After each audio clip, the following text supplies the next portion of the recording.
अस्सलामुअलैकुम वरहमतुल्लाहि वबरकातुहू। मोहतरम हाज़रीन और नाज़रीन, हक़-गोई की इस महफ़िल में हम आपका वेलकम कहते हैं। आहलन व सहलन व मरहबा।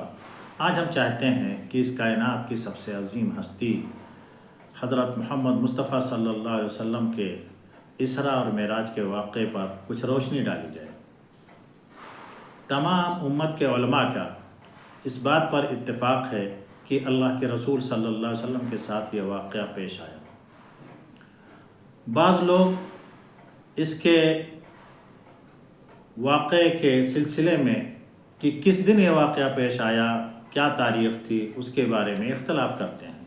ज़्यादातर लोगों का ये कहना है कि ये वाक़या 27 रजब को पेश आया, और कुछ लोग ये कहते हैं कि इस दिन के तायीन की कोई सही हदीस मौजूद नहीं है।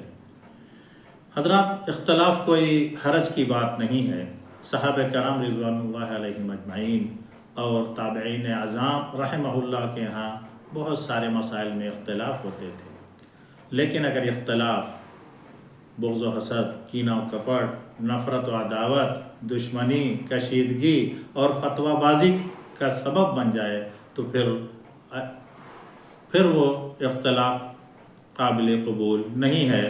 और जो लोग ऐसा करते हैं वो वाकई में इस लायक हैं कि हम उन्हें उम्मत के हक़ में मुफीद ना समझें, बल्कि ऐसे लोगों से किनारा कशी अख्तियार कर लेनी चाहिए। अल्लाह तबारक तआला ने इस वाक़े का ज़िक्र अपने कुरान करीम में किया है सूरत बनी इसराइल में, जिसका दूसरा नाम सूरतुल इसरा भी है। अल्लाह तबारक तआला फरमाते हैं, सुब्हानल्लज़ी असरा बिअब्दिही लैलन मिनल मस्जिदिल हराम इलल मस्जिदिल अक़सल बारकना हौलहु लिनुरियहु मिन आयातिना।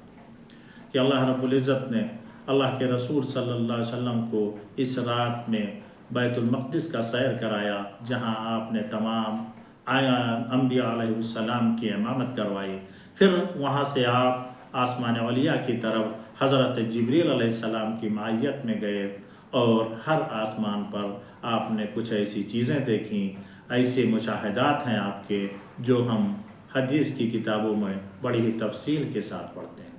यहाँ तक कि अल्लाह के रसूल सल्लल्लाहु अलैहि वसल्लम की मुलाकात अंबिया साबिक़ीन से होती है, और हज़रत जिब्रील अलैहिस्सलाम आपको लेकर के यके बाद दीगरे आसमानों पर चढ़ते चले जाते हैं, और एक ऐसे मकाम तक पहुँचते हैं जहाँ ये कहते हैं कि ए मोहम्मद आगे बढ़ो, मैं आगे नहीं बढ़ सकता, अगर मैं आगे बढ़ा तो मेरा पर जल जाएगा।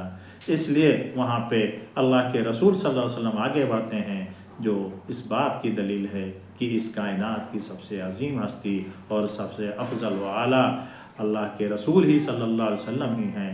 और अगर आप सबसे अफजल हैं तो आपकी उम्मत भी दूसरी उम्मतों से अफजल होगी। इसी वाक़े इसरा और मेराज में अल्लाह तबारक व तआला अल्लाह के रसूल सल्लल्लाहु अलैहि वसल्लम को एक हदिया देते हैं, जिसे हम नमाज कहते हैं। यह अल्लाह रब्बुल इज़्ज़त का अल्लाह के रसूल को हदिया है, जिस हदिये को अल्लाह के रसूल सल्लल्लाहु अलैहि वसल्लम ने उम्मत के सामने पेश किया है। एक ऐसा हदिया है, कीमती हदिया है, जिसे खालिक कायनात ने खुद बनी नौ आदम को अता किया है। इसलिए हमें चाहिए कि इस हदिये की कदर करें और इस गिफ्ट को हम अल्लाह का गिफ्ट समझें, नमाज में कोताही ना करें। इसलिए कि अगर अल्लाह रब्बुल इज़्ज़त के दिए हुए गिफ्ट को, हदिये को हम इस कोताही के साथ कबूल कर रहे हैं, तो हम न सिर्फ बहैसियत इंसान मुजरिम हैं, बल्कि हमें इसकी सज़ा भी दुनिया में भी मिलेगी और आखिरत में भी मिलेगी। इसलिए अल्लाह सुब्हानहु व तआला से हम दुआ गो हैं कि अल्लाह रब्बुल इज़्ज़त हमें इस हदिये को बहुस्न खूबी अंजाम देने की तौफ़ीक़ अता फ़रमाए। अस्सलामु अलैकुम व रहमतुल्लाहि व बरकातुहू।